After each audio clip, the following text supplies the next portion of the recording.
പ്രധാനമായിട്ടും varicose vein കൂടുതലായിട്ട് കണ്ടുവരുന്നത് കൂടുതൽ നേരം നിന്നോ അല്ലെങ്കിൽ ഇരുന്നോ ജോലി ചെയ്യുന്നവരിലാണ്. അതായത് വാച്ച്മാൻമാരില്, പിന്നെ ടീച്ചിങ് പ്രൊഫഷനിലുള്ളവരില്, പിന്നെ കണ്ടക്ടർമാരില്, സെയിൽസ്മാൻമാരിലൊക്കെയാണ് ഈ ഒരു വെരിക്കോസിന്റെ പ്രശ്നം കൂടുതലായിട്ട് കണ്ടുവരുന്നത്.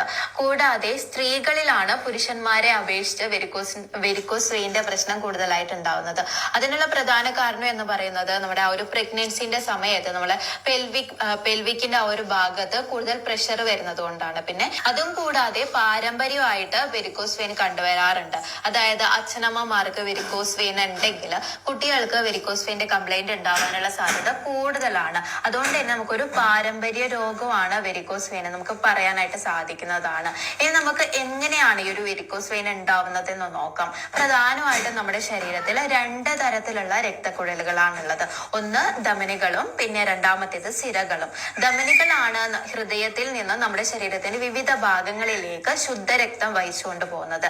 എന്നാൽ സിരകളാവട്ടെ നമ്മുടെ ശരീരത്തിന്റെ വിവിധ ഭാഗങ്ങളിൽ നിന്നും അശുദ്ധ രക്തം ഹൃദയത്തിലേക്ക് എത്തിക്കുന്നത് സിരകളാണ്. ഒരു ഗ്രാവിറ്റേഷണൽ ഫോഴ്സ് ഉണ്ടല്ലോ, നമ്മുടെ ഭൂമി എല്ലാ വസ്തുക്കളെയും അതിന്റെ കേന്ദ്രത്തിലേക്ക് ആകർഷിക്കുന്നുണ്ട്. അപ്പൊ ആ ഒരു ഗ്രാവിറ്റേഷണൽ ഫോഴ്സിന് എതിരായിട്ടാണ് സിരകളിലൂടെ രക്തം ഒഴുകുന്നത്. അതുകൊണ്ട് തന്നെ സിരകളിലുള്ള വാൽവുകളാണ് തിരിച്ച് രക്തം താഴോട്ടേക്ക് ഇറങ്ങാതെ നോക്കുന്നത്. സിരകളിലുള്ള വാൽവുകളാണ്. ഈ ഒരു വാൽവുകൾ ഉണ്ടായത് കൊണ്ടാണ് സിരകളിലൂടെ രക്തം ഒരു ഡയറക്ഷനിലേക്ക് മാത്രം, അതായത് മുകളിലോട്ടേക്ക് മാത്രം ഒഴുകുന്നതിന്റെ കാരണം സിരകളിൽ വാൽവുകൾ ഉണ്ടായതുകൊണ്ടാണ്. എന്നാൽ കൂടുതൽ നേരം നിന്ന് ജോലി ചെയ്യുന്നവരില്, പിന്നെ പാരമ്പര്യമായിട്ട് ഈ ഒരു വെയിൻ ഒരു ജനിതക മാറ്റം ഉണ്ടാവുന്നത് വഴിയൊക്കെ ഈ ഒരു വാൽവുകൾക്ക്, സിരകളിൽ അകത്തുള്ള വാൽവുകൾ അകന്നു പോകും.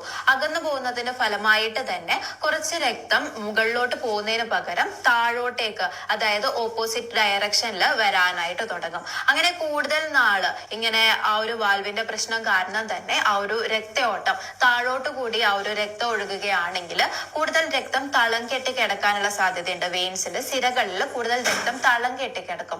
ആ ഒരു തളം കെട്ടി കിടക്കുന്ന ആ ഒരു രക്തം സിരകളുടെ ഭിത്തിയിൽ ഒരു പ്രഷർ ചെലുത്തും. അതിനെയാണ് വീനസ് ഹൈപ്പർ ടെൻഷൻ എന്ന് പറയുന്നത്. ആ ഒരു പ്രഷറിന്റെ ഫലമായിട്ട് തന്നെ ആ ഒരു വെയിന്റെ ഭിത്തിയിൽ കാലക്രമേണ കേടുപാടുകൾ ഉണ്ടാവാനായിട്ട് തുടങ്ങും. ആ ഒരു ഭിത്തിയുടെ ഇലാസ്റ്റിസിറ്റി നഷ്ടപ്പെടാനായിട്ട് തുടങ്ങും. അതുകൊണ്ടാണ് നമ്മൾ ആ ഒരു വെരിക്കോസ് വെയിൻ ഉള്ളവരിൽ ആ ഒരു വെയിൻസ് നമ്മുടെ കാലുകളിലൊക്കെ നമുക്ക് കൃത്യമായിട്ട് നോക്കിയാൽ മനസ്സിലാക്കാനായിട്ട് സാധിക്കും.